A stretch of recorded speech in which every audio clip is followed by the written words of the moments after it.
React इतना ज़्यादा important क्यों है?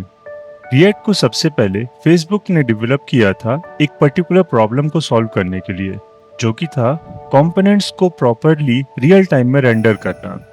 और वो इतना ज़्यादा पॉपुलर हुआ कि फेसबुक के साथ साथ आज के जो कॉम्प्लेक्स एप्लीकेशंस हैं जैसे Netflix, Walmart, Airbnb, Salesforce and many others, ये सारे कहीं ना कहीं अपनी एप्लीकेशंस में रिएक्ट को यूज़ करते हैं। Right now over 7 million websites react को अपनी एप्लीकेशन डेवलपमेंट में यूज करती हैं। रिएक्ट के कोर में एक सिंपल कंपोनेंट मॉडल है जो कि हम और आप as a JavaScript developer create और अपडेट करते हैं। इसको अगर हम आसान शब्दों में समझे तो जब भी हम कंपोनेंट मॉडल में कोई चेंजेस करते हैं तो जो यूजर का ब्राउजर होता है वो इंस्टेंटली अपडेट हो जाता है। इसको हम एक simple to do list manager React app से समझने की कोशिश करते हैं। इस ऐप की फंक्शनैलिटी एकदम सिंपल और स्ट्रेट फॉरवर्ड है। हमारे पास एक इनपुट बॉक्स है जिसमें हम कुछ भी टाइप कर सकते हैं। साथ में एक ऐड आइटम बटन है जिसको जब हम प्रेस करेंगे तो जो भी हमने टेक्स्ट बॉक्स में लिखा है वो लिस्ट में जाकर ऐड हो जाएगा। अगर हम किसी पर्टिकुलर आइटम में जाकर उसके ऊपर हवर करते हैं और उसको क्लिक करते हैं तो वो आइटम डिलीट हो जाएगा। और ऐसे ही हम नए आइटम्स ऐड या एग्जिस्टिंग आइटम्स को डिलीट कर सकते हैं। तो ये हो गया यूजर का पार्ट जो हमको दिखता है। But as a React developer हमको ये समझना होगा कि कोई भी रिएक्ट ऐप एक कंपोनेंट ट्री से एसोसिएटेड होती है। जैसे कि इस रिएक्ट ऐप की कंपोनेंट ट्री अभी हमको दिख रही है।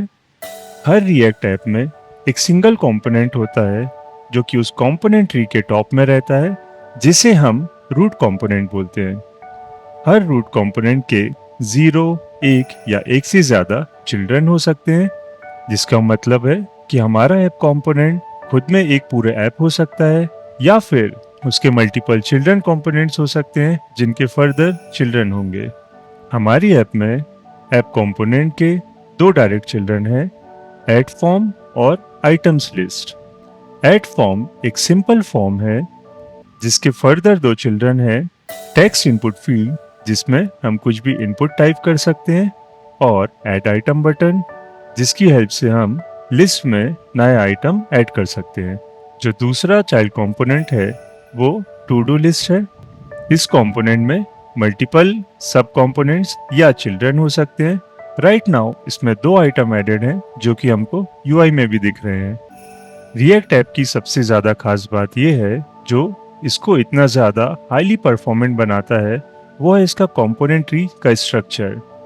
यहाँ पर कोई एक कंपोनेंट एक इवेंट को ट्रिगर करके किसी दूसरे कंपोनेंट से डायरेक्टली इंटरेक्ट कर सकता है, और ये इंटरेक्शन इतना ज़्यादा फास्ट होता है कि जो भी चेंजेस रिएक्ट के कंपोनेंट ट्री में होते हैं वो चेंजेस इमीडिएटली ब्राउज़र की यूआई में रिफ्लेक्ट होने लगते हैं।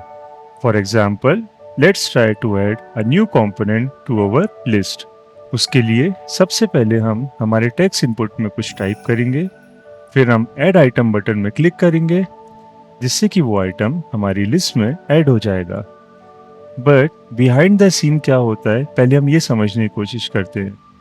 जैसे ही हमने ऐड आइटम बटन पर क्लिक किया तो ये चिल्ड्रन कंपोनेंट अपने पेरेंट कंपोनेंट यानी ऐड फॉर्म को एक सिग्नल भेजेंगे, और add form root app component को फर्दर इन्फॉर्म करेगा, और root app component immediately items list को एक नया आइटम ऐड करने के लिए इवेंट ट्रिगर कर देगा, जिससे कि हमारी यूआई में लिस्ट आइटम्स में एक नया आइटम बिल्ड प्रोजेक्ट ऐड हो जाएगा।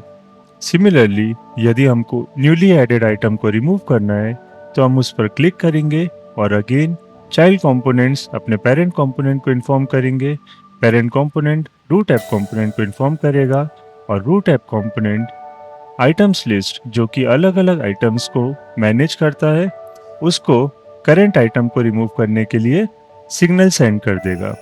और ये सारे अपडेट रियल वर्ल्ड एप्लीकेशंस में ऑलमोस्ट इमीडिएटली होते हैं।